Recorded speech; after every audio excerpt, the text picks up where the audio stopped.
The other song is copyrighted. La la la la la la la la la la la. Oh look, here comes Dog Cat Fox. Hi, Sky. Good morning, everyone, and welcome to the Sunday Stream. The stream I do on Sundays, because Sunday is the day to stream on Sundays. Hope you're all doing well on this beautiful Sunday morning. Hey, did you know that the time changed last night? I sure found out this morning when it was 6 o'clock my time. And I was like, I got 2 hours until I have to do the show. And I laid around for a little bit watching some YouTube videos, and then I got a little alert on my phone, and I checked my phone, and I was like, oh, it's after 7 in the morning. Wait a second. That's right. Spring Forward happened last night. I think I was warned of this somewhere by somebody at some point yesterday, but it just slipped my mind, and I was like, oh, well, time to get up. So I have my cocoa. Not my preferred cocoa. They were out of dark chocolate Swiss Miss at the grocery store last night. So I have to settle for milk chocolate Swiss Miss, which is sort of like pepper jack without the jack. It's fine. It's just not got that kind of kick I need, or otherwise would be used to. So anyway, I'm making do. I know, I'm roughing it. But otherwise, I hope everybody's well this morning. Hope you all weathered the time shift at least better than I did. But before we get into today's stories, who's joining me on this beautiful Sunday morning? The Alexander, good morning. Walter Tomaszewski, good morning. Let's see. My cats told me to tune in so we three could all have a good laugh. Keep up the good work, Scott. Well, thank you. Walter Tomaszewski.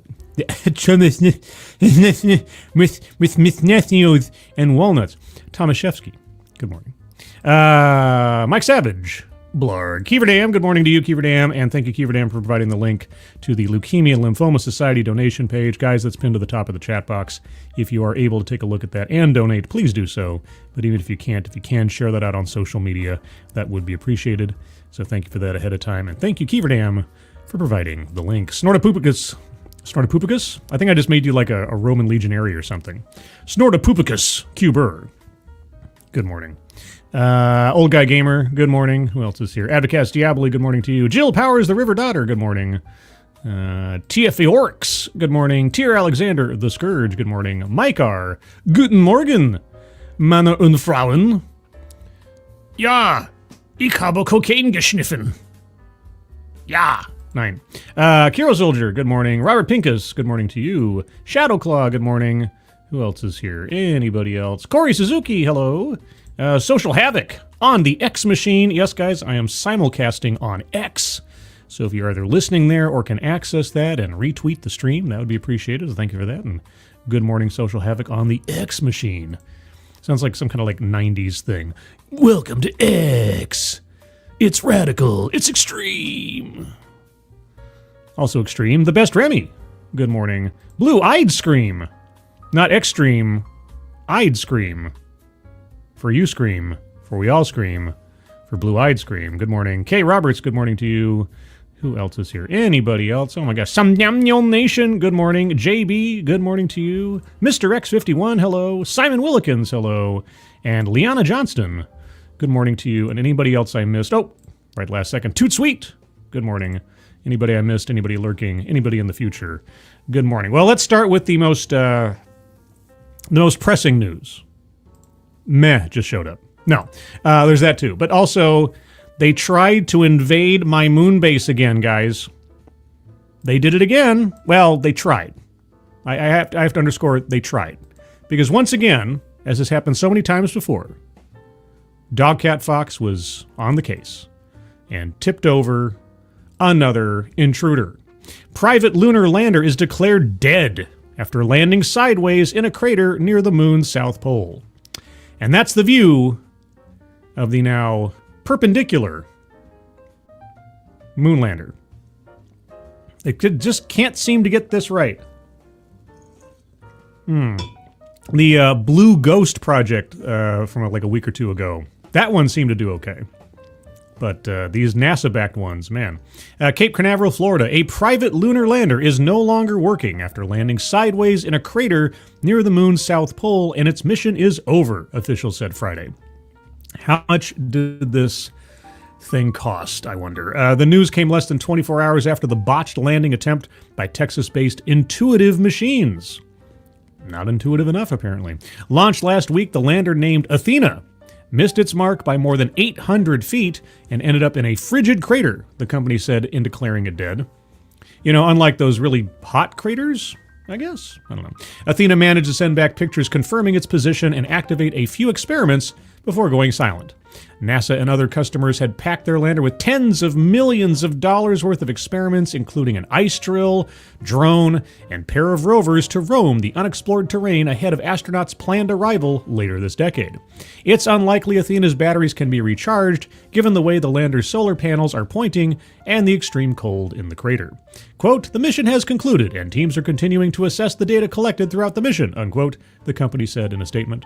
The bigger four-wheeled rover never made it off the fallen lander, but data beamed back indicates it survived and could have driven away had everything gone well, said Lunar Outpost, the Colorado company that owns it. This was the second landing attempt for Intuitive Machines. Yes, tell us about the first. The first, a year ago, also ended with a sideways landing. Well, here's what I think you need to do. You need to build the thing sideways. I think if you do a third time's the charm, like make it look like it's supposed to land right side up, but actually design it to land sideways, and you'll trick the gods of fate. I know it's a crazy idea, you know, or find a way. Here's another thing: find a way that it functions regardless of how it lands. Ooh, what if you made like a sphere? What if you made like a sphere configuration? Or what about the Mars lander? Remember, there was like they could constructed the Mars pod lander so that no matter what side they landed on, because of the way that the panels opened up and blossomed out, it would self-right. Why couldn't you do that for the moon? Maybe there's some logic there that I just don't get. Because the Mars lander thing, it had that sort of like that regular pod-shaped thing, but it had all those balloons, those like safety balloons that came out that had to bounce along the surface until it landed, and then it sort of like self-righted itself as it opened up. Why do moon landers have to be these spindly little things that can only go one direction? And I'm not talking about the boy band. In fact, if I actually heard a One Direction song, I don't know that I'd be able to identify it. I had a coworker once whose daughters were obsessed with that band, and he kept complaining about how expensive the tickets were. That's as much as I know about One Direction. Just a tangent for the morning. Anyway, despite all the problems, the company's first lander managed to put the U.S. back on the moon, I suppose, for the first time in more than 50 years. Sure, we threw a piece of very expensive junk onto the moon. Great. Earlier in the week, another Texas company scored a successful landing under NASA's Commercial Lunar Delivery Program intended to jumpstart business on the moon. Casinos, just wait guys, it's coming. While preparing for astronauts' return, Firefly Aerospace put its Blue Ghost lander down in the far northern latitudes of the moon's near side. Well, good for you. Firefly said, whoa. I don't want to donate to AP. Goodbye. Firefly CEO Jason Kim reported Friday that 8 of the 10 NASA experiments on Blue Ghost already have met their mission objectives. It's expected to operate for another week until lunar daytime ends and solar power is no longer available. The south polar region of the moon is particularly difficult to reach and operate on given the harsh sun angles, limited communications with Earth, and uncharted, rugged terrain. Athena's landing was the closest a spacecraft has come to the South Pole, just 100 miles away. That's where NASA is targeting for its first landing by astronauts since the 1960s and 1970s Apollo program, no earlier than 2027. It's the waiting that's the hardest part. The craters are believed to hold tons of frozen water that could be used by future crews to drink and turn into rocket fuel. And I assume they mean actual like propellant to take us to other planets and not some kind of energy drink.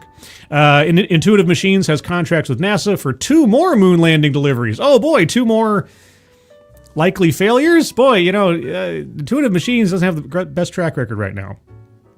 You think those contracts were contingent on at least one successful landing? I don't know. The company said it will need to determine exactly what went wrong this time before launching the next mission. Well, what went wrong the first time when it landed on its side? I mean, maybe it's a completely different set of circumstances, but it is a little odd that 2 in a row both end up landing on their sides. So like I say, you might want to design the thing to operate on its side. Just as a failsafe.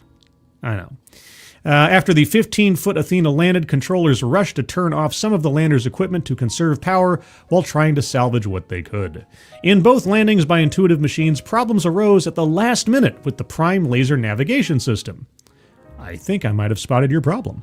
Intuitive Machines' rocket-propelled drone, Grace, was supposed to hop across the lunar surface before jumping into a crater to look for frozen water.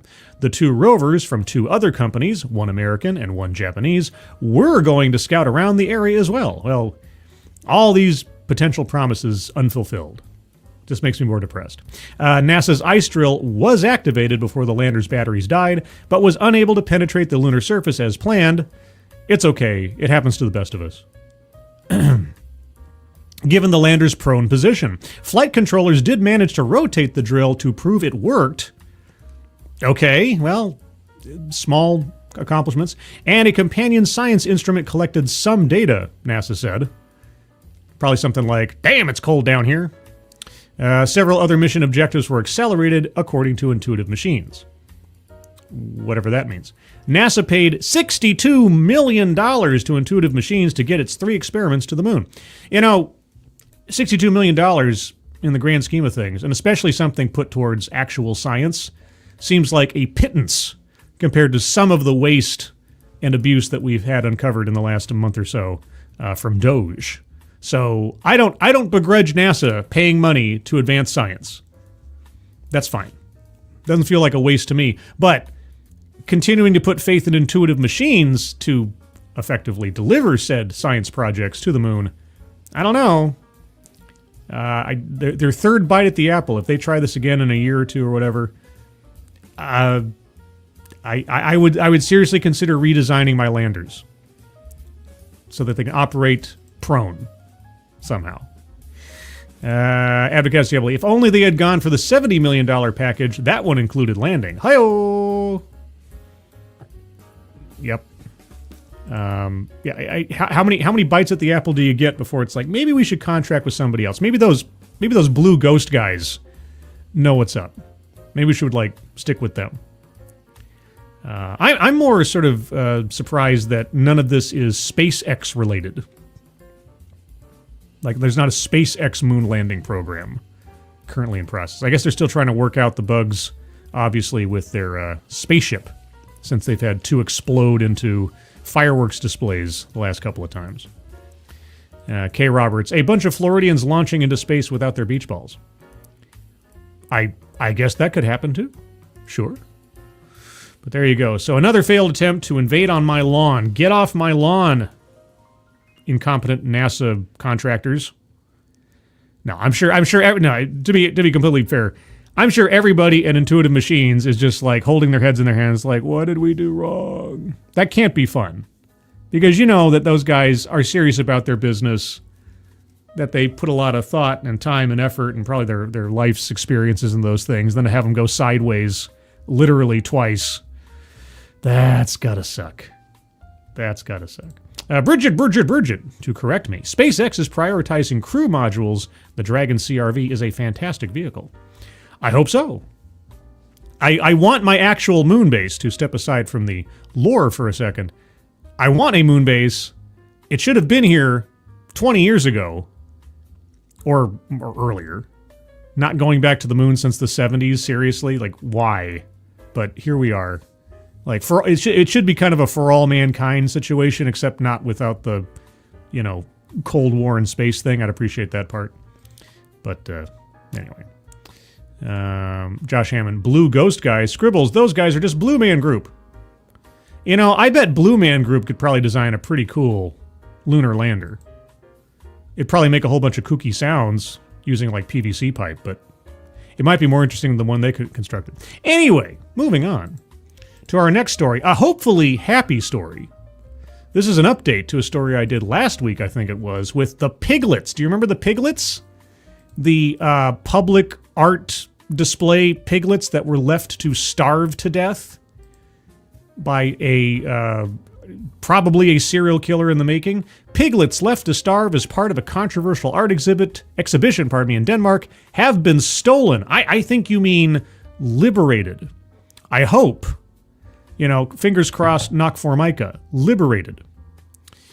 3 piglets who are being allowed to starve. Here, little ones, we will let you starve to death. Oh, thank you so much. Yes, we are giving you permission to starve to death, little piglets. Oh, the freedom. We're being allowed to starve as part of a controversial art exhibition in Denmark that had drawn international attention have been stolen, the artist said on Wednesday. Chilean-born Marco Evaristi said that he had been aiming to raise awareness of the suffering caused by mass meat production by torturing small, innocent creatures.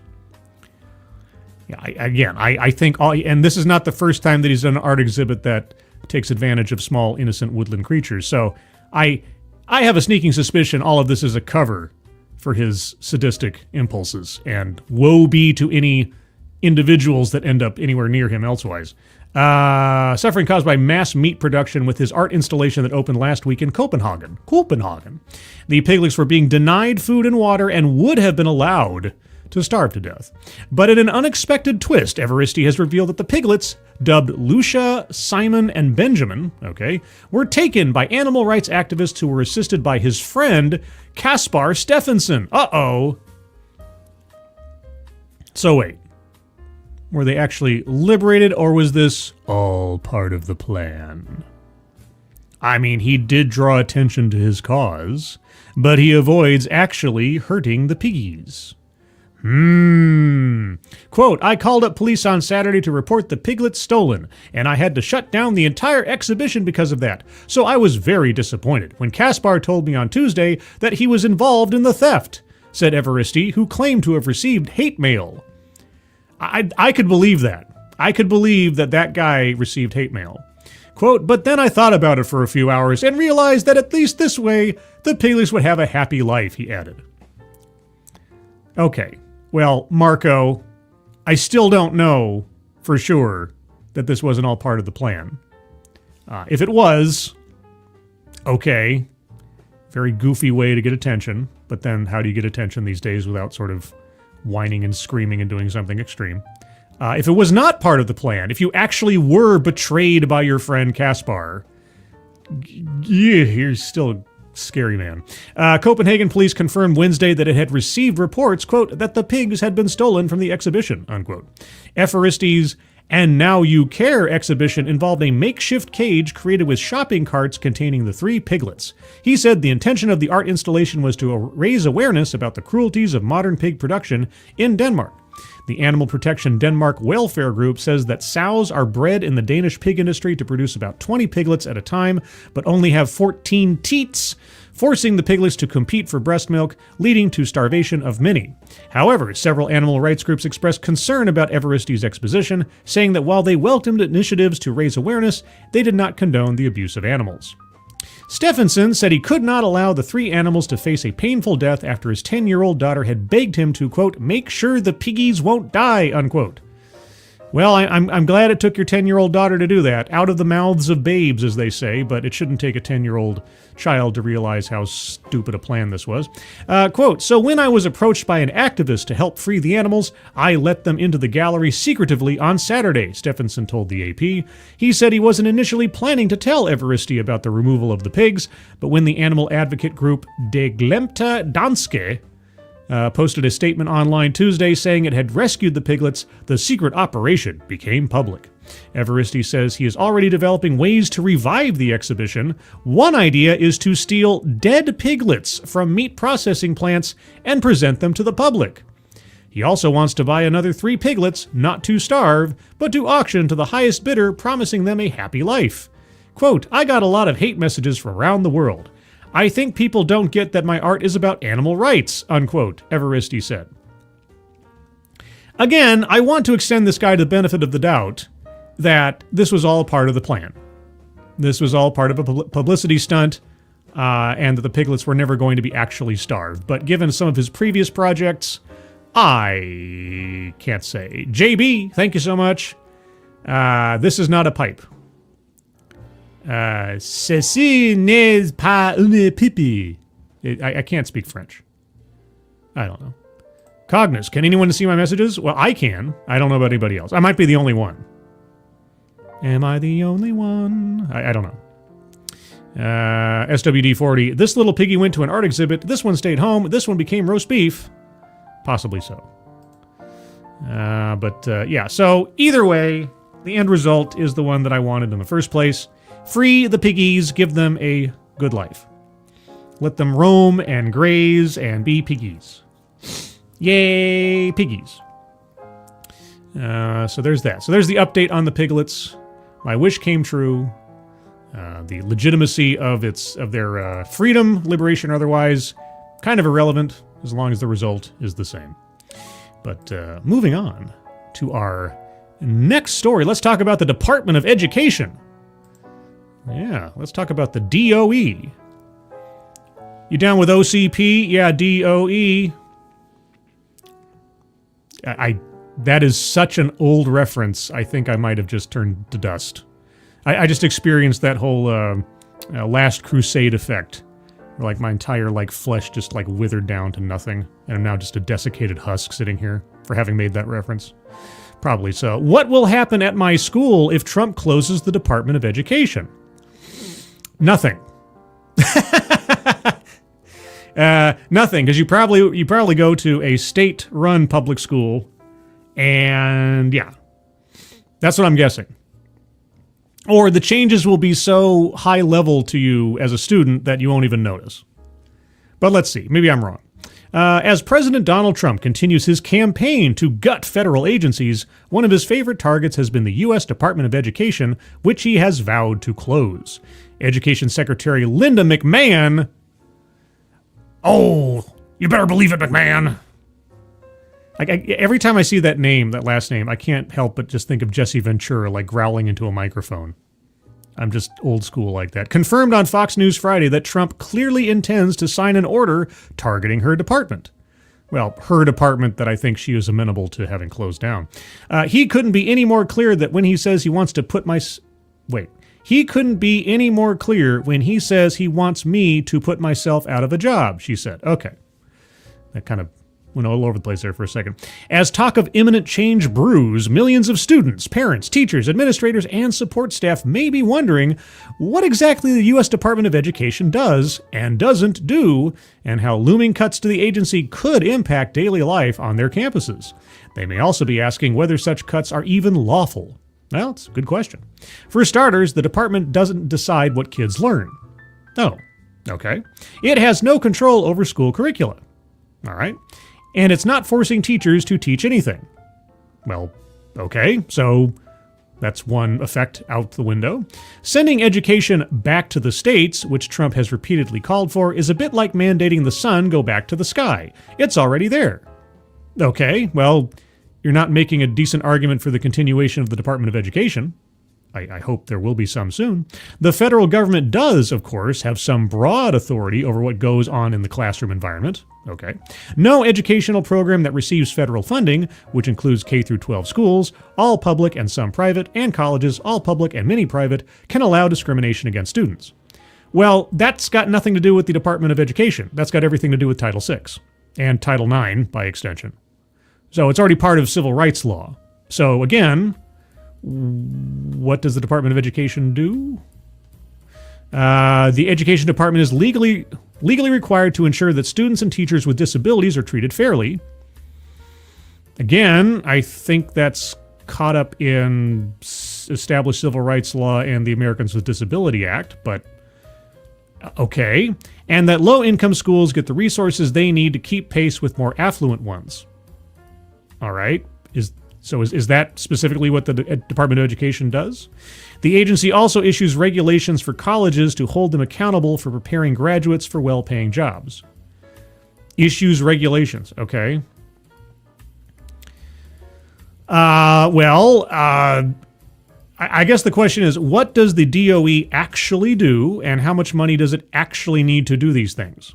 Because issuing regulations and do they investigate possible violations of Title VI and Title IX? Is that another part of their function? Like, do they actually investigate and or enforce them? And it functions like a giant bank. Oh, that already sounds good. Doling out billions of dollars to help people pay for college. Okay, so it's got like financial aid and such. Still confused? I mean, I'm not confused. I'm waiting for you to tell me, like, what the DOE does so specially that it needs to exist in its current form to do it, or what exactly Trump is proposing be cut from it. I mean, destroying it outright, all right, where does the responsibility of all these things go to, I'm assuming, pre-existing departments? Okay, can Trump axe a federal agency? My guess is no, not all by himself, unless it's something that is particularly the prerogative of the executive. The Constitution gives Congress the power to pass laws and directs the president to, quote, take care that the laws be faithfully executed. Because the department was created by Congress, Trump cannot close it on his own. I didn't assume that he could. McMahon, the new education secretary, acknowledged that at her confirmation hearing.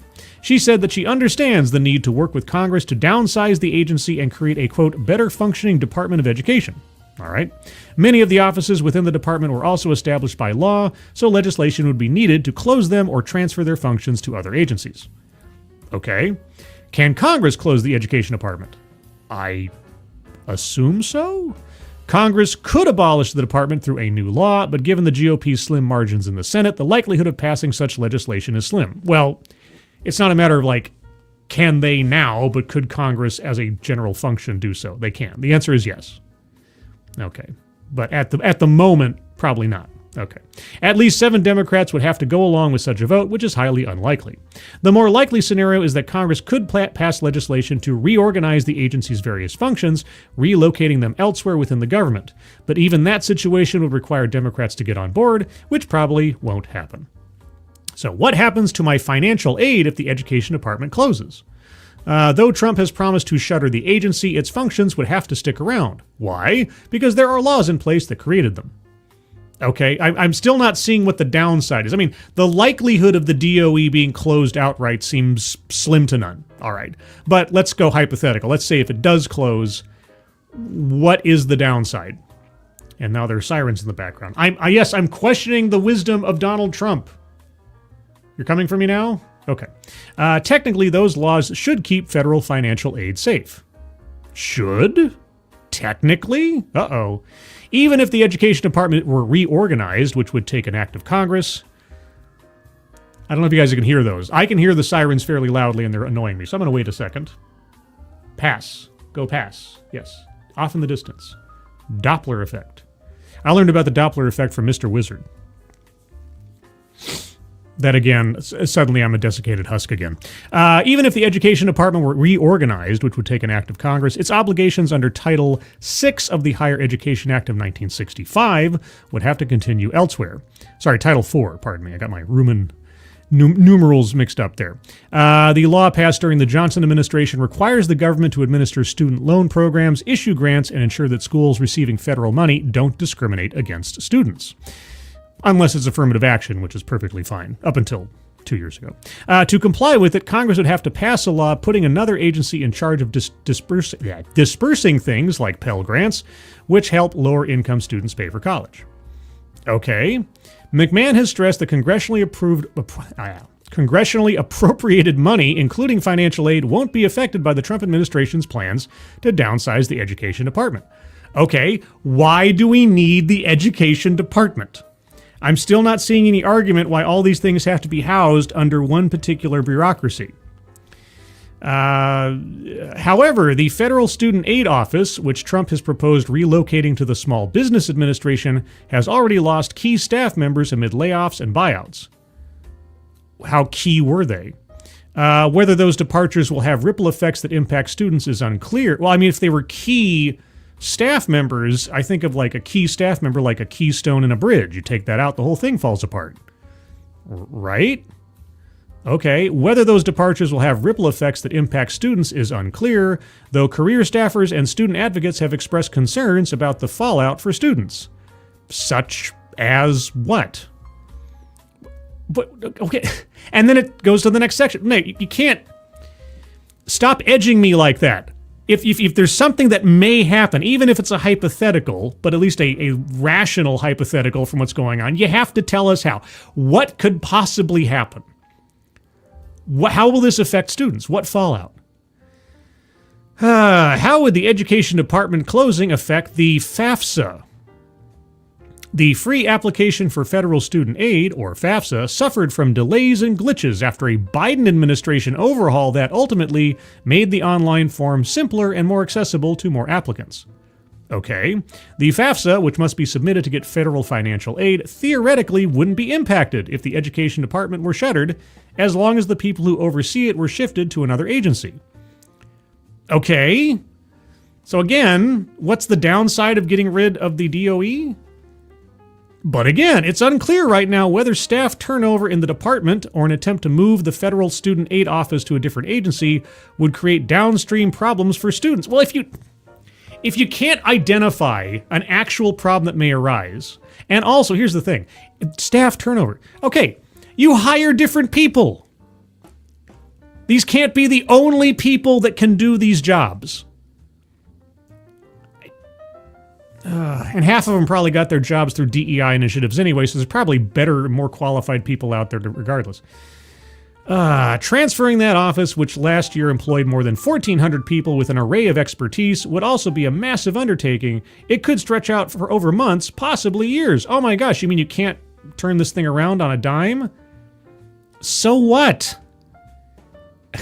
Okay, what will happen to my student loans? I hope you have to pay them off. Federal student loans, like other forms of federal financial aid, will continue to be dispersed as long as Congress keeps the programs around. Delays and problems could be likely, okay, given all the upheaval in Washington. However, laws already passed by Congress obligate the government to continue overseeing student loans. All right, will my school still offer the same classes? The Education Department does not control school curricula, so courses at K-12 schools and on college campuses won't be affected at all. Okay, will my college still get funding? Colleges are already losing federal funding, but it's not tied to the Education Department closing. The Trump administration has taken other steps to diminish financial support for campuses, including altering research funding. Yeah, like, let's take away the funding for the transgender rats. That kind of funding. A policy shift at the National Institutes of Health that would collectively strip institutions of billions of dollars was put on hold by a federal judge on Wednesday. What? Okay, you know, there's more that goes on at college than research into science and things. Federal agencies have continued to abruptly cancel and threaten contracts and grants for colleges, forcing some campuses to issue hiring freezes or pause graduate admissions. Because of... Is it because of DEI policies? Is it because of men and women's sports policies? Will my child lose IEP, special education support, or 504 disability accommodations? No. Okay, that's all you had to do. I don't... You got a half a page worth of text when the very first word in the first sentence is all you needed to say. No. Okay. Anyway, it's a label at this point. The Department of Education as an entity is effectively just a label. Everything that it oversees or has anything to do with or has nothing to do with is already handled by other laws and elsewise. I don't see what the big deal is at this stage of the game. It seems redundant to what's already established as law elsewise. But once again, it's up to Congress to change these things, not the president. It's not within the executive's purview to do this. It surprises me, honestly, given how much power the executive has been granted and promulgated over years. But here we go. So it's a pipe dream. So, okay, that article didn't convince me that the Department of Education closing is going to be some gigantic catastrophe. It sounds like contingencies and established laws are already in place that it just won't really mean much, except moving chairs around on the Titanic, so to speak. So there you go. Yay. Let's see. Jill Powers, the River Daughter. K through 12 and higher ed colleges are administered completely differently. K. Roberts, the core argument of any government entity is to get funded through the mandatory spending budgets of health and defense. This is all optional funding. Mm-hmm. And Jill again, Trump has always helped the HBCUs like my old employer, Fisk University. Yeah, historically black colleges and universities.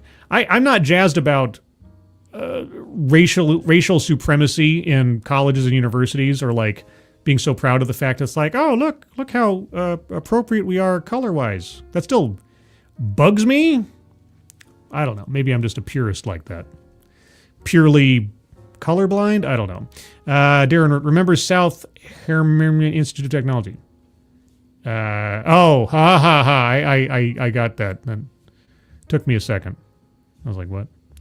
And Suzanne a la Richard. They control funding and incentives, which means they do control what's taught, period. Existentially and maybe sort of kind of. And certainly with enforcement and such. I mean, we saw plenty of local schools becoming completely captured by critical race theory, ideology, and everything, and the government not doing much of anything to enforce those things. Like, the whole part of like Title VI, it's like if you accept federal funding, you're not allowed to discriminate. Yet you had schools for years, even during the Trump administration, vilifying white people as the demons that they really are, and making children have to take tests or do other things that basically said, if you're this color, you're bad. If you're this color, you're a victim. And yet I didn't see the D.O.E. descending upon those schools, stopping them or censuring them or withholding their funding. Maybe that'll change under the Trump regime, if those schools are still practicing those things. I don't know if they are. Let's see. Suzanne, not saying they're legally allowed to be doing what they're doing, just that the actions don't align with the talking points being made. Well, again, it's not so much as what is said as what is done.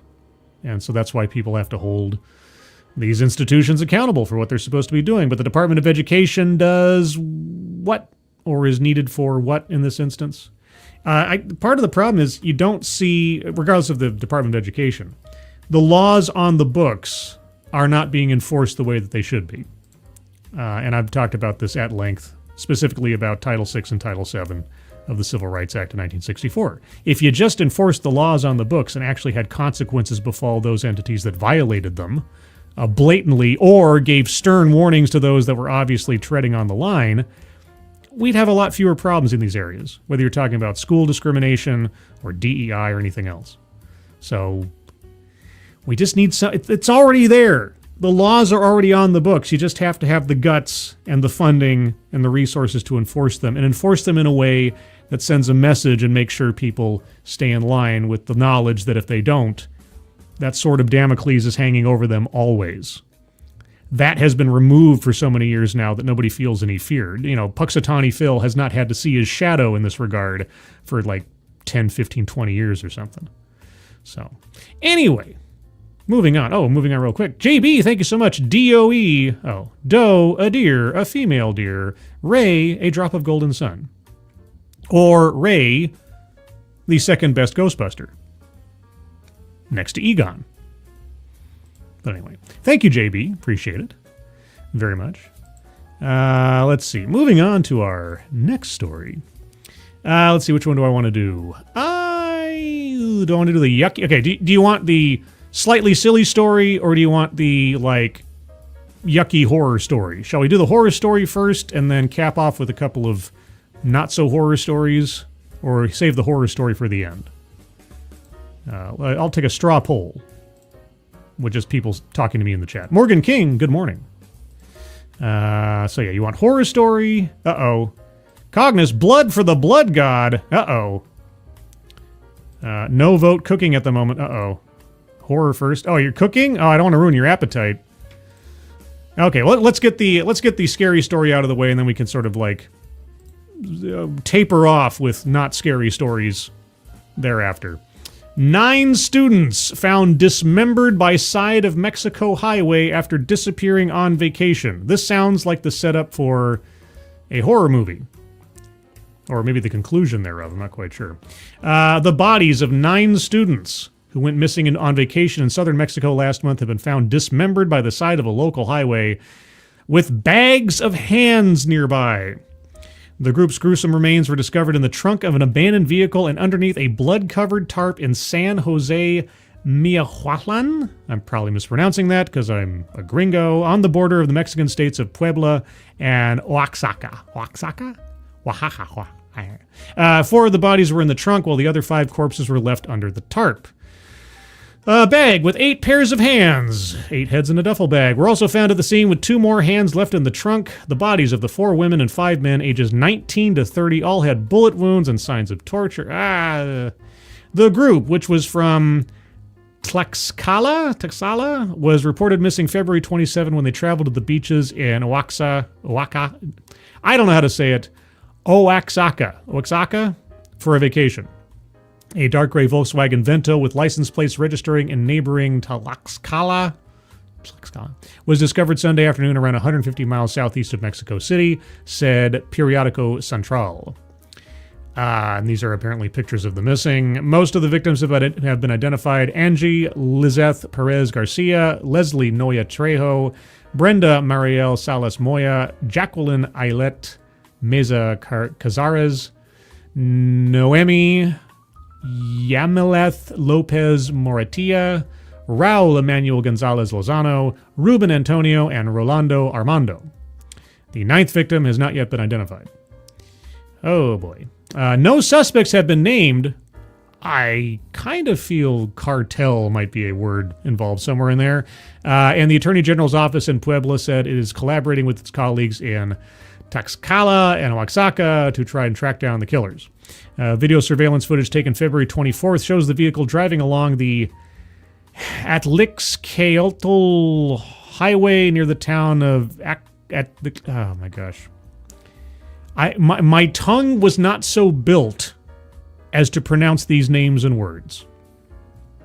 I'm sorry. A town about 90 miles west of where the students' remains were found.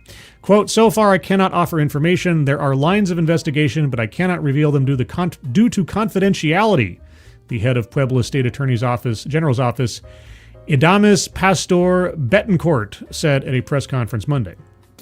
All relevant investigations are being carried out. When we have a response and the investigation is complete, we will be in a position to provide more information, the official said.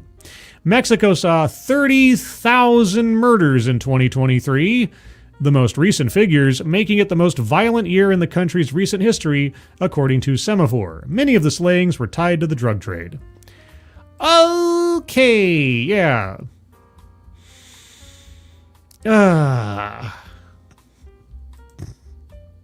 That makes me unhappy, to put it mildly, with the British art of understatement. I have friends in Mexico, co-workers in Mexico as well, and I know, it just, yeah. Is that country really ruled by anybody other than criminal elements at this point? I don't know, I'm a little speechless. I don't know what to say. It just, just be happy you've never seen it, assuming you have. No, in person? No. Thankfully, no. I do not have any psychological scars of having seen anything like that. In person, you know. I mean, I watch a lot of true crime. I've seen a lot of, like, crime scene photos and videos and such over the years, but no. Anyway. Let's move on to something less horrific. How about, you hear of Roswell, New Mexico? Well, imagine Roswell, New Mexico, travel to Texas, except it's the modern day, and there's no alien conspiracy. U.S. surveillance balloon breaks free near Texas border and travels to Dallas area before crashing.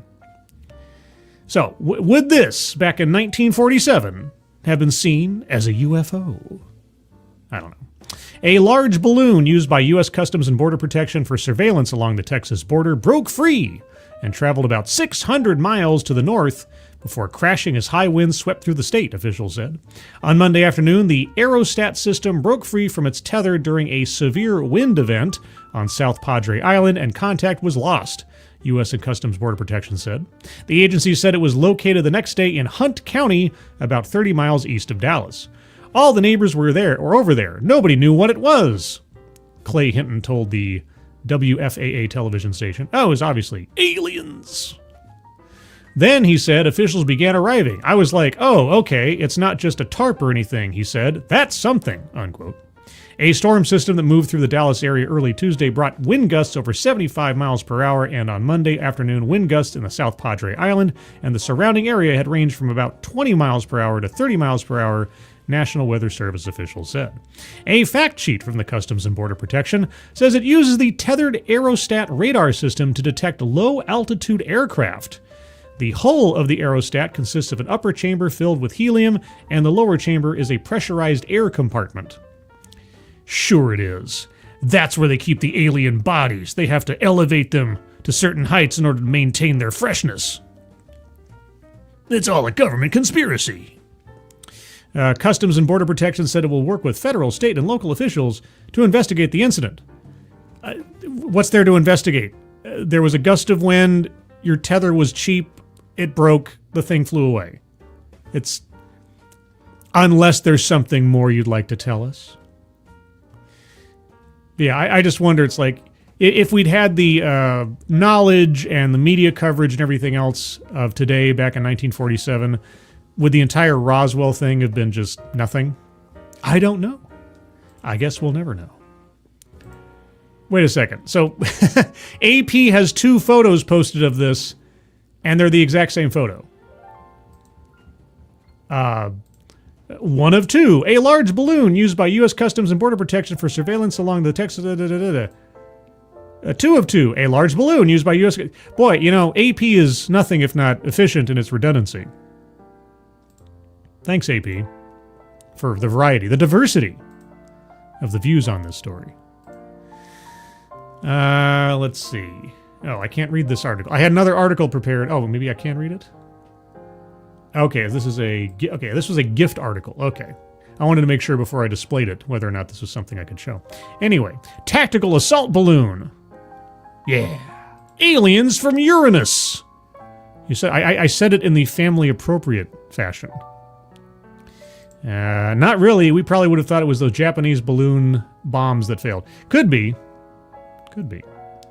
Old school third photo. Sure. That's what it is. Your internet's favorite loop. The Mylar should give away its secrets. I know. It's and the rods and the strange symbols on the support rods. Let's see. So my last story for today comes from Ostzan over on the Discord machine. And it is a gift article, so I have been gifted this. Oh boy, I can't tell you how glad I am to receive this gift. A Black Studies curriculum is defiantly rolling out in New York City. Oh boy, I love Defiance. Actually, I love the Defiant. You know, the ship that Captain Sisko captained briefly. Relatively briefly to the rest of the series when they just couldn't come up with as many stories stationary on DS9. They had to have something to go out and do some other things. Educators are embracing rather than restricting discussions of race in schools. In New York, of all places? Oh, man. You mean New York that I've done more than a couple of videos on where it's Chancellor of Education or whatever paid, what was it?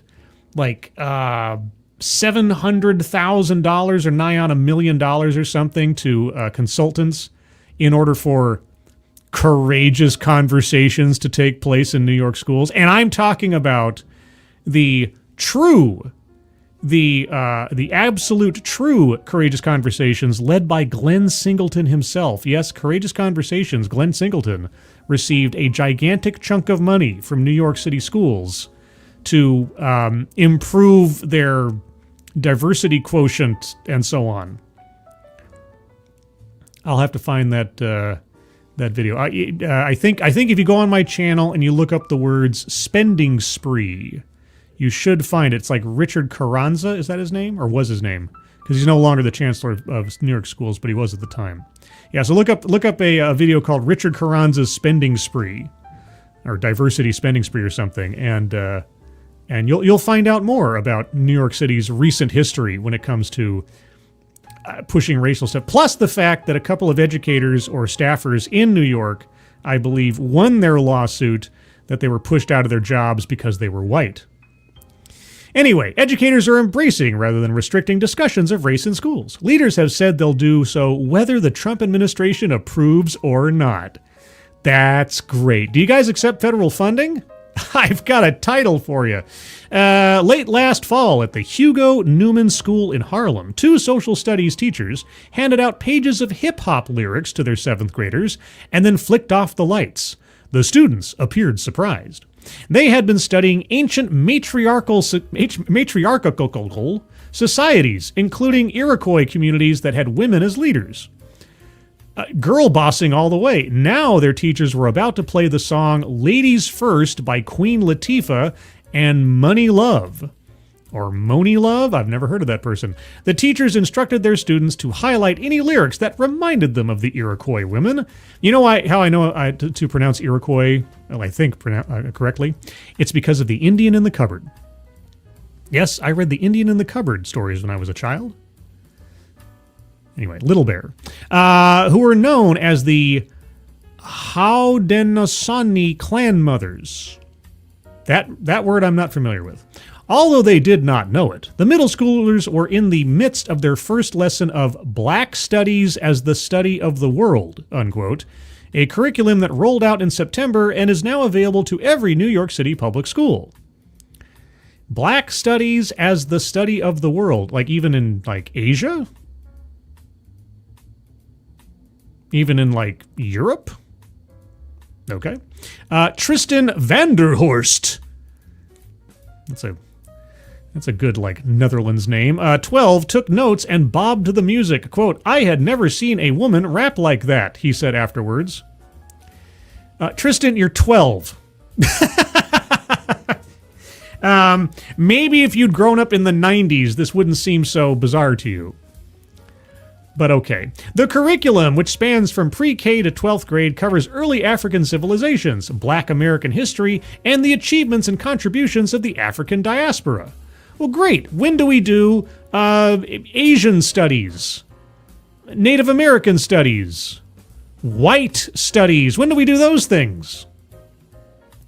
The curriculum emphasizes what is known as culturally relevant teaching. Oh, culturally relevant to who? An approach meant to help students connect their own lives with what they are learning. Oh, okay. It has been used by dozens of schools, dozens, I tell you, across the city since the last school year, to little fanfare. I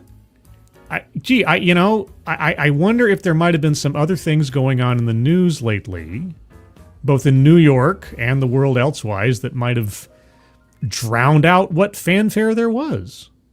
But the Trump administration has moved aggressively in its first weeks to ban programs related to diversity and equity across government, including in schools.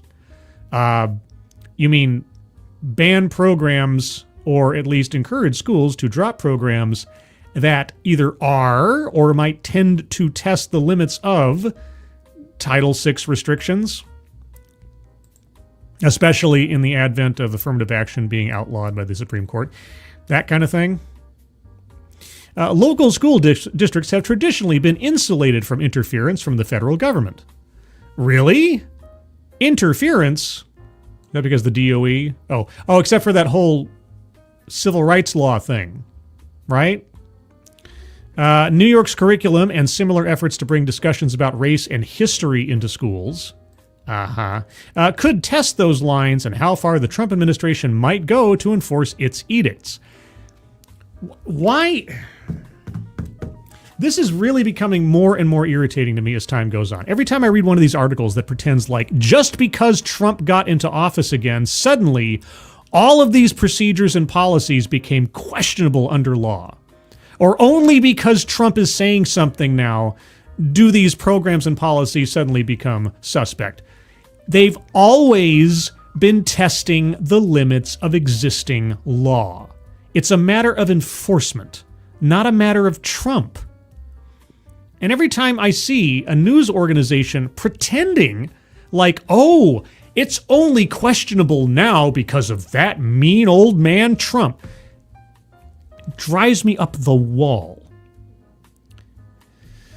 Already, many K through 12 educators, including the architects of New York City's new Black Studies curriculum, appear defiant, you think? Quote, "In New York, we are trying our best to be Trump-proof." Adrienne Adams, the speaker of the New York City Council, said in a recent interview, "We are doing everything we can to protect the curriculum," unquote.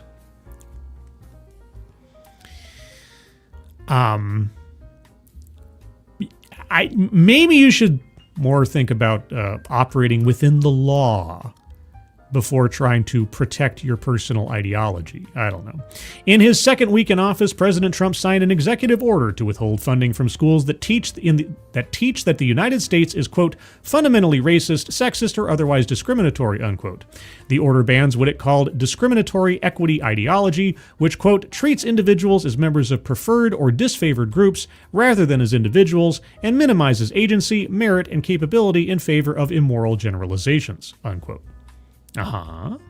Whether New York's curriculum or other Black history efforts violate those terms is open to interpretation. Oh, okay, well, present me with all that is happening and I will interpret for myself.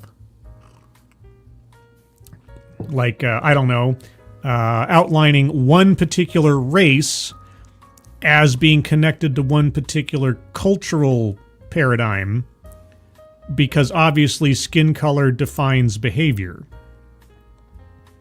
Maybe something like that. I don't know. That executive order and others like it enter an ongoing debate of how schools should handle race and ethnicity. As facts of biology and cultural history, and not as elements of assessment. How about that? Shall we start there? Yeah, how about we just place them as like facts of life and not measures of value? Can we at least have that as a baseline to start off with? I mean, I'm just some schmuck. I'm not some legal expert. Can we start with that premise? Some states like California have embraced ethnic studies education, a discipline born on the left that connects the experiences of people of color throughout history. Yeah, sort of like, Quantum Leap. Where Sam Beckett kept leaping into the lives of other people within his own lifetime. Because obviously, anyone who lives today who has a similar skin color of anybody who lived 100 years ago, our experiences are connected. Why? How? I don't know. Others have sought to limit or ban it. Since 2021, more than 44 states have restricted how race is discussed in public schools. Last week, the Trump administration issued guidance to schools detailing how it might pursue its orders. Officials might examine elementary schools with programs that, quote, shame students of a particular race or ethnicity, or that, quote, accuse them of being oppressors in a racial hierarchy, unquote. I mean, that's a good start, sure. In its guidance, the administration also suggested it would look at schools that it argued, quote, have sought to veil discriminatory policies with terms like social emotional learning or culturally responsive teaching. And are these subjects that I've looked at before as complete hogwash? Yes. You missed out on culturally competence. Cultural competence in education is also another one. Miss Adams, who helped allocate $27 million to develop the Black Studies lessons. Wow, did you also allocate an equal amount of money to the White Studies lessons, the Asian Studies lessons, the Native American Studies lessons, the Pacific Islander Studies lessons, and on and on and on? Okay. Has called New York's curriculum a, quote, model of fearlessness. Oh, I'll give you guys are fearless. That's because no one has come down on you for this yet. I hope something happens. The curriculum offers students a, quote, African-centered perspective that predates slavery. and is optional for schools. Well, that's great that it's optional, but it shouldn't be funded by federal money in the first place. Now, where did this $27 million come from, might I ask? Was it taxpayer money by any chance? But about 200 have adopted it. And in early February, nearly 2,000 students gathered at the Channel View School for Research in Rockaway, Queens, for a Black Studies student fair connected with the curriculum. Melissa Aviles Ramos, the city's school chancellor, said the curriculum was essential in a diverse school district. Quote, "When students connect with the material, they are more engaged, develop critical thinking skills, and build a deeper sense of belonging," she said in a statement. Quote, "I am proud to lead a school system that values inclusion and the powerful truth that our diversity is our strength," unquote. I am proud to be pushing a racially discriminatory and segregationist outlook onto young minds. In the curriculum's pre-K and elementary school lessons, students contemplate their identity through name study and ancestry exercises. Yes, what is the purity of your bloodline? Excuse me. Pardon me. I don't know where that came from. Pardon. In middle school, they are introduced to the concept of agency while studying local Black communities. They also learn about the Black media and the Black Panthers. Oh, the Black Panthers. T'Challa?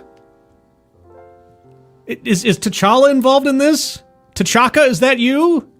Are you back from the spirit world? Oh no, those Black Panthers. Oh, are we venerating the Black Panthers now? Are we going to talk about the real history of the Black Panthers? In high school, students explore Black liberation, slavery, disenfranchisement, policing, and other hot-button political issues like reparations while reading Ta-Nehisi Coates' article, The Case for Reparations. Boy, you know, I feel like maybe they should be studying reading, writing, arithmetic. I don't know. If I was sending my kid off to a high school, public school, I'd be questioning, like, what is the purpose of this? How is this going to help my kid get a job or function in society as an adult?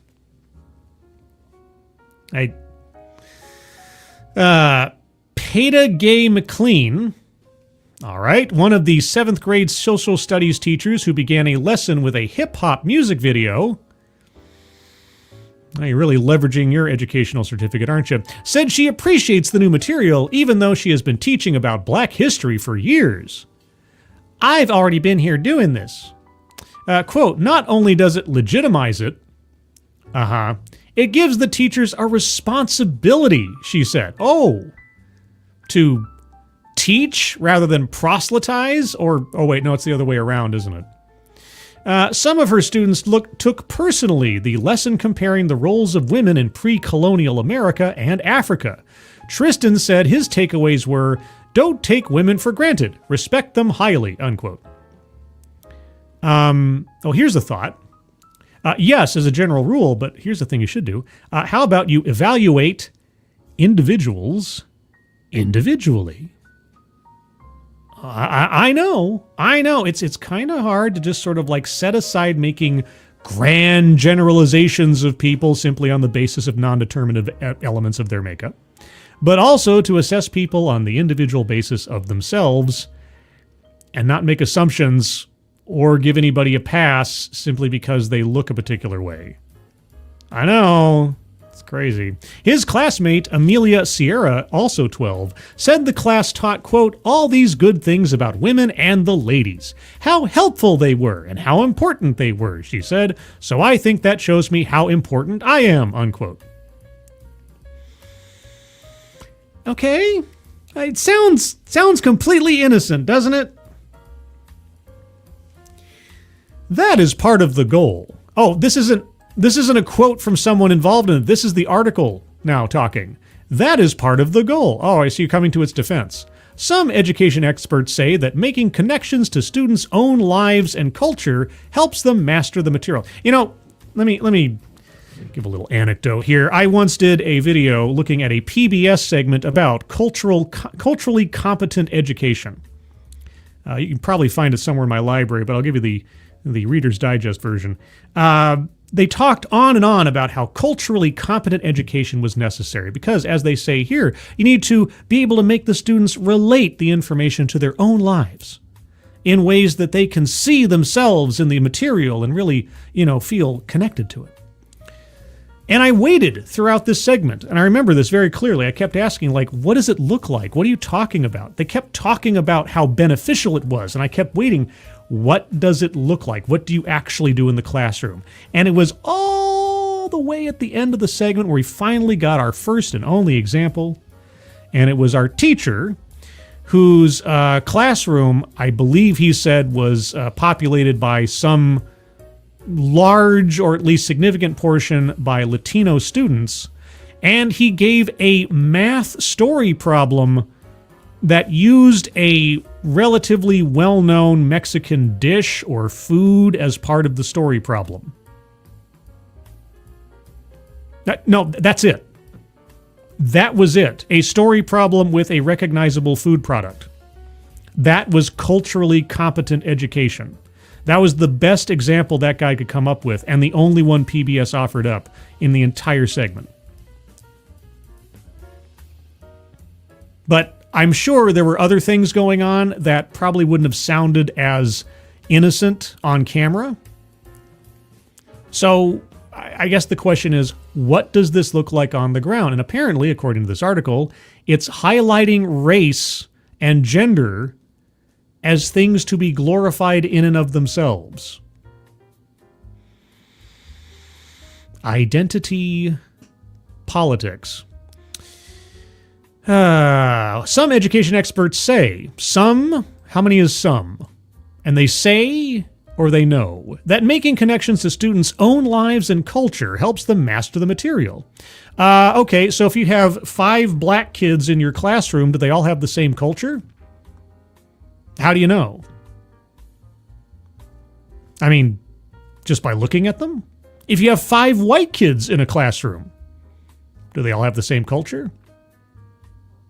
How do you know?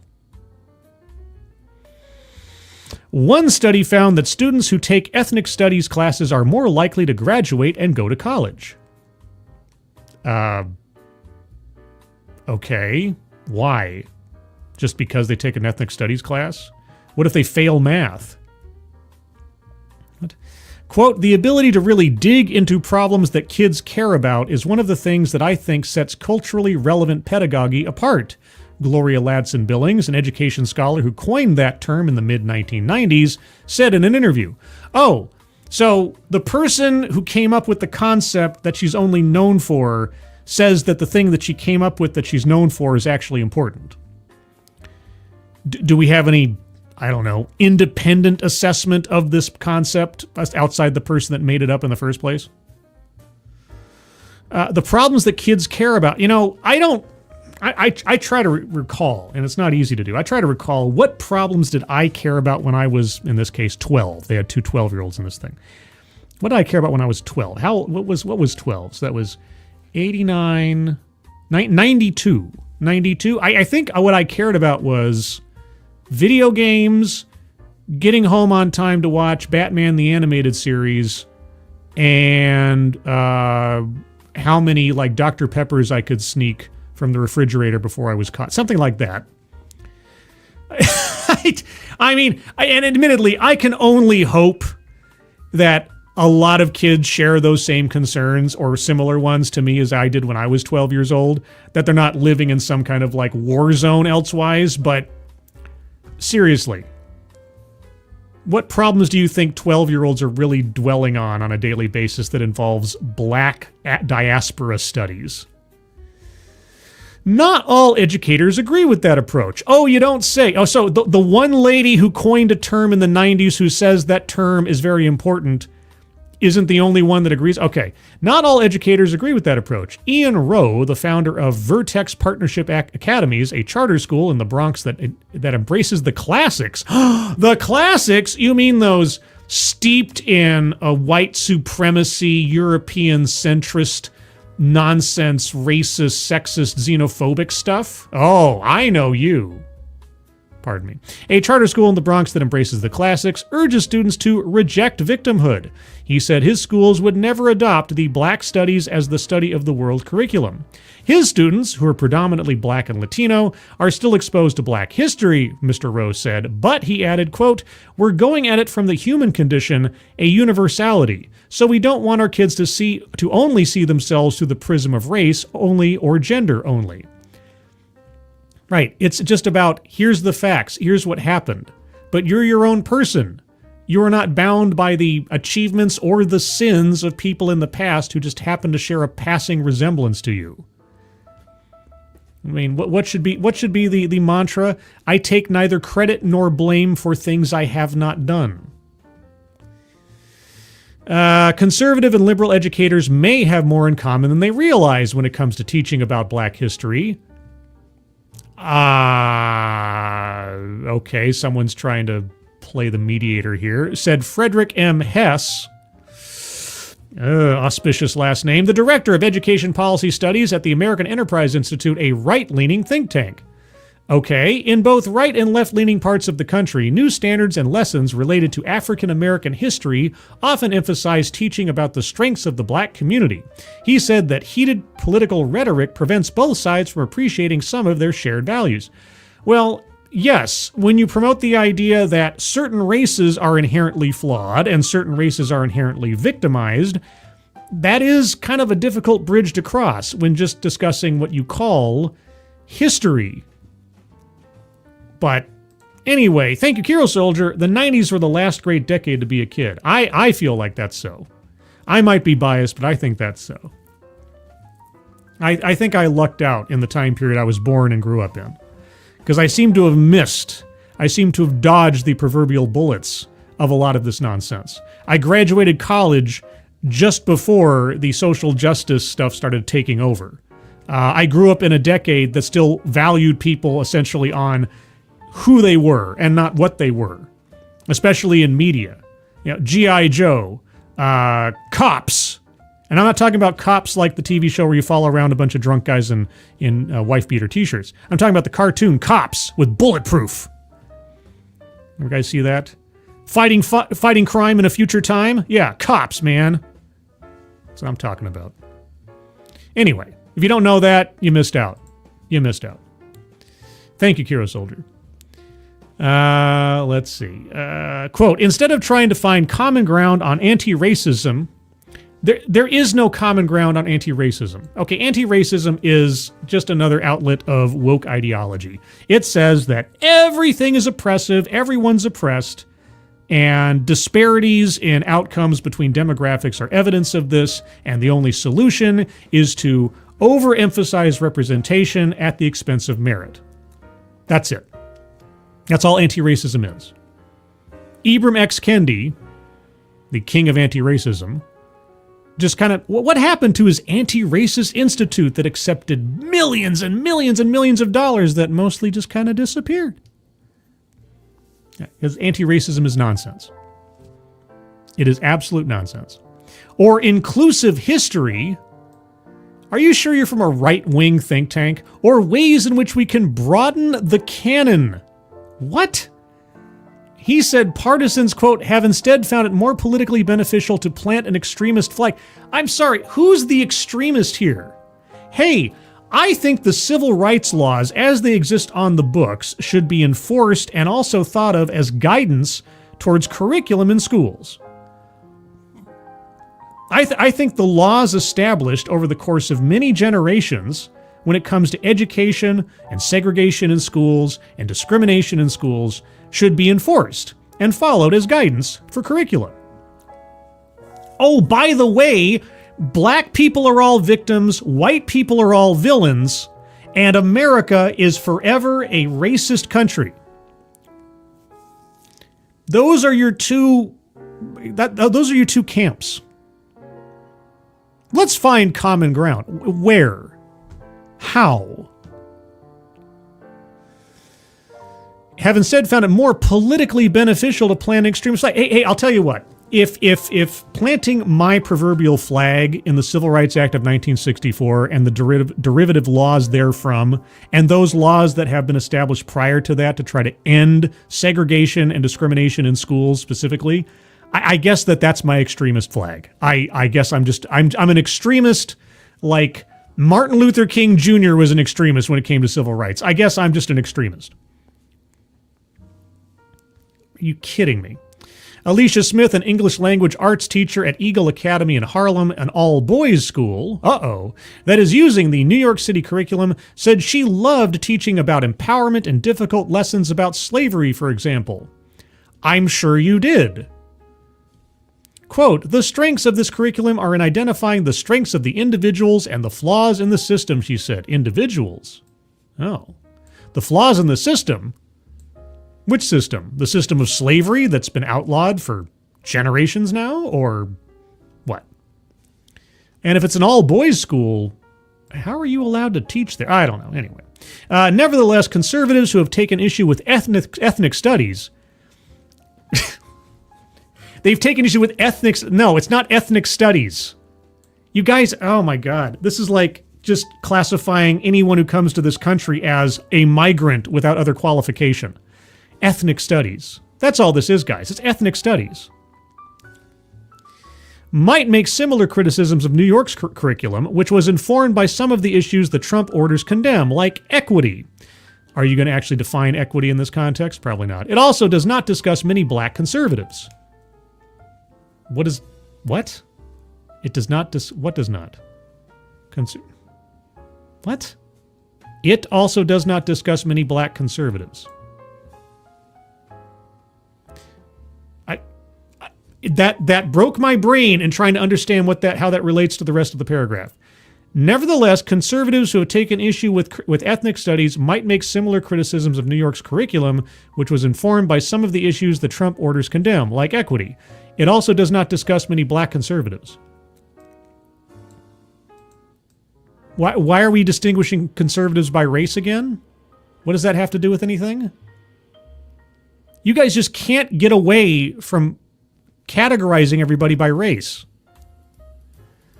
Still, in some lessons, race never comes up. Oh?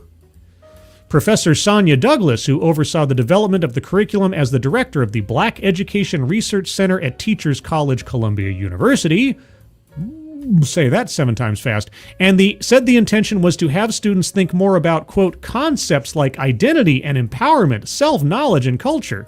Well, there's your problem right there. Identity.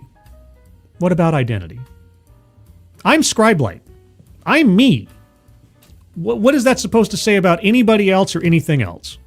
I have lived in this time. I have not lived in a different time. I cannot relate, save for in some sort of like hypothetical sense, to anybody that lived before my time. And I certainly can't say anything, left, right, or otherwise, about somebody who lived before me who just happens to share a quasi-similar shade of skin than I do. Or not. What concepts of identity, self-empowerment, and self-knowledge culture? I love how they say these things, and they never give us an example. In December, Miss Smith maybe this is the example. Miss Smith led a lesson on how enslaved people subverted the institution of slavery. Okay.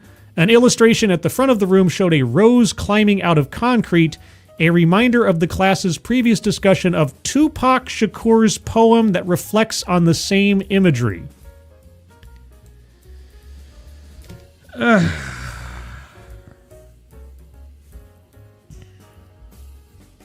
Yes. Tupac Shakur, well-known victim of slavery? Students chose from several writing prompts, including one asking how they had overcome adversity in their own lives and another about Reverend Dr. Martin Luther King Jr.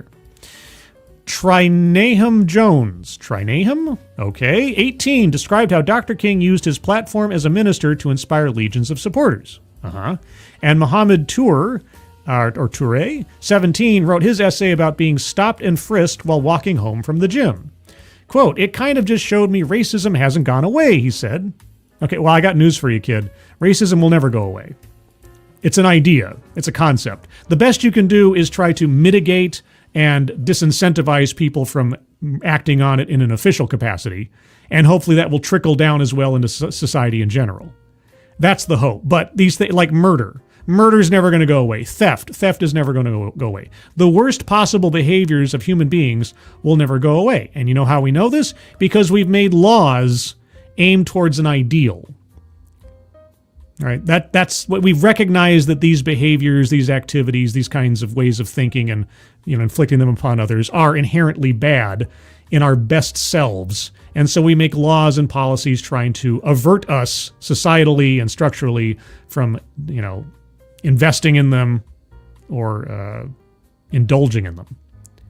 But they'll always be there. Now, whether or not you see racism in everything that happens that's bad, that's a whole other subject. After they put their pencils down, the class talked about Harriet Tubman and the Underground Railroad. They also spoke about quieter acts of rebellion, like learning how to read and write. Okay. Quote, "I come out of class more impressed with the resilience of my race."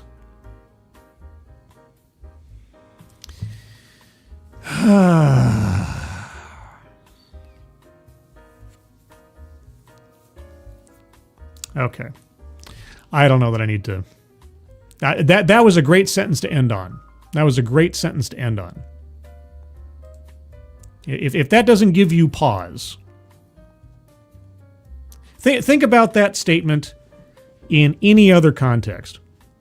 Or think about that statement as if it came from someone, from the Germanic 1930s. What would you think about that? Would that sound like a comforting thought to you? You've got a young person walking out of a school with that kind of sentiment in their mind.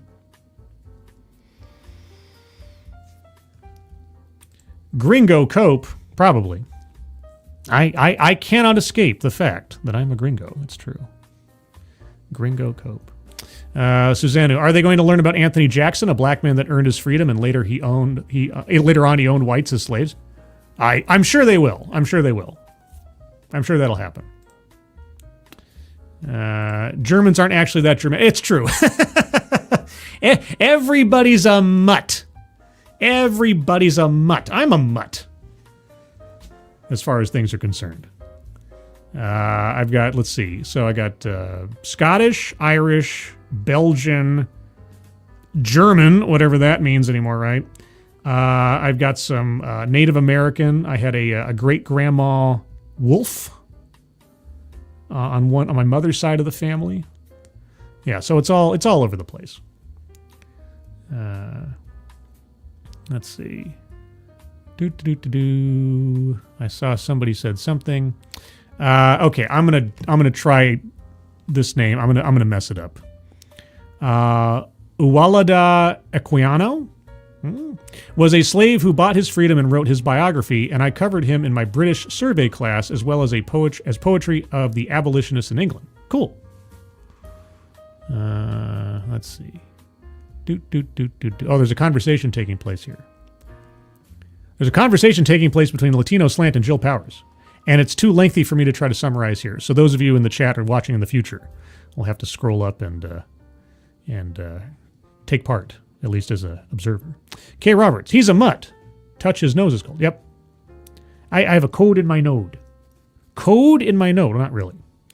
But there's the stories, guys. I went a little longer than I thought I would on that last story, but it was just too interesting not to read to completion. Latino Slant. Gringos are my homies. Some of my best friends are gringos. Well, some of my best friends are Latinos. Actually, my best friend is Latino.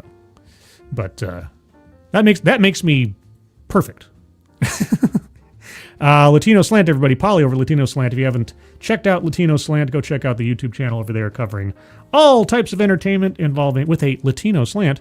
I think Polly saw Novocaine last night. I don't know if there's a Latino slant to that movie, but I haven't seen it yet. I know that Price of Reason didn't hate it. I made a whole joke poster, movie poster for Price of Reasons on that one. But yeah, go check out Polly over there. Oftentimes a part of the Midnight's Edge in the Morning crew, also with his own branch of Midnight's Edge over on Latino Slant. But anyway, anything else before I completely lose my brain here?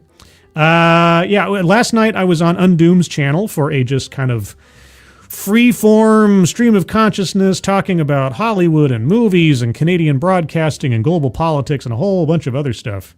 And that was really fun last night. So if you didn't catch that live at the time, go check out Undoom's channel for that. It went on for about, 3 hours. And it was at various times me and Script Doctor, Tom Connors, Nina Infinity were on there. And of course, Undoomed hosting. Talked about a whole bunch of crazy stuff on there. That was fun. And also, by the time I got to the end of that show, I started doing my plugs for all the stuff that I had going on. And I thought to myself, boy, I am doing a lot of shows lately. So let me give you the litany one more time, just for your edification. First and foremost, of course, Thursday nights at 6 p.m. Pacific, 9 p.m. Eastern, you can find me here for TED Excellence, where I take a look at off-brand TED Talks for information and entertainment. I call it a continuing source of self-inflicted madness. Also, I have decided, as I've tried to practice the last couple of weeks, that my new series, where I collate all of the DEI-related stories that I see lately, since they're happening so fast and so furious, into my new series, DEI Death Watch. I have slated these to occur on Mondays and Fridays at 11:30 a.m. Pacific Time. And that's 2:30 p.m. Eastern Time. So if you're curious about the latest in DEI downfalls or doubling downs, you can catch DEI Death Watch Mondays and Fridays, 11:30 a.m. Pacific, 2:30 p.m. Eastern. And also, of course, you have this show, the Sunday Stream, which you're watching right now. And then, on top of all of that, I am now a regular panelist on Midnight's Edge in the Morning on Mondays, Wednesdays, and Fridays at 9:05 a.m. Pacific Time, noon 05 a.m. p.m. Eastern Time, when I'm able to attend, which is most days, but sometimes I have to skip. So either way, watch Midnight's Edge. It'll be happening tomorrow morning, where I'm pretty sure Culture Casino will be there. We'll be talking about the box office over the weekend of all the great movies that are out, which aren't many, according to my more cinematically inclined brethren. Also, by the way, did you know I have a Discord server? I have a Discord server. Link to the Discord server is in the chat right now. If you want to join the Discord server, click on that link. You'll find yourself on the landing channel called Say Hello. And in addition to saying hello, you just have to say the secret word. The secret word will tell me that you actually watched the stream, are not a bot. And if thus earned the right, the privilege, the entitlement to join the Discord server, and today's secret word is Piggies. Just say, hello, Piggies, because the Piggies have escaped. Hello, Piggies, and I'll know that you watched the show. JB, thank you so much. Real question is, what is love? Baby, don't hurt me. Don't hurt me no more. Dun, dun, dun, dun, dun, dun, dun, dun. Midnight's Edge has really gone downhill. I guess I'm just a slope. I'm just slope light. Just a gradual descent. Right? Thanks, Polly. My fifis are hurt. Anyway, everybody. There you go. Oh, Brian Morissette, hello. Everybody, if you haven't already, be sure to set your clocks ahead an hour. I was almost caught off guard by that this morning. That happened last night, but here we are in the future, sort of, kind of. Otherwise, everyone, thank you so much for joining me. Moderators, thank you for keeping an eye on things, even though everyone here is so well behaved. You have very, very little to do. Slope, that's racist. It is. If you say so, I guess you know more than I do. All right. Let's see what else. Anybody who donated either to myself or to the Leukemia Lymphoma Society at the top of the chat box, thank you guys so much for your generosity. Very much appreciate it. Elsewise, everybody, I hope you have a good rest of your day. Leave a like on the way out if you would, or a dislike if you didn't like it. I can take that too. And good rest of your Sunday. And I hope the week ahead of you is a relatively easy one. Or a completely easy one. Maybe you don't have to work at all. Maybe you're on vacation. Maybe the whole week goes smoothly. But either way, I hope you're all safe and well. If you're not well, please get well soon. And I'll see you on the next one. Take care. Bye-bye.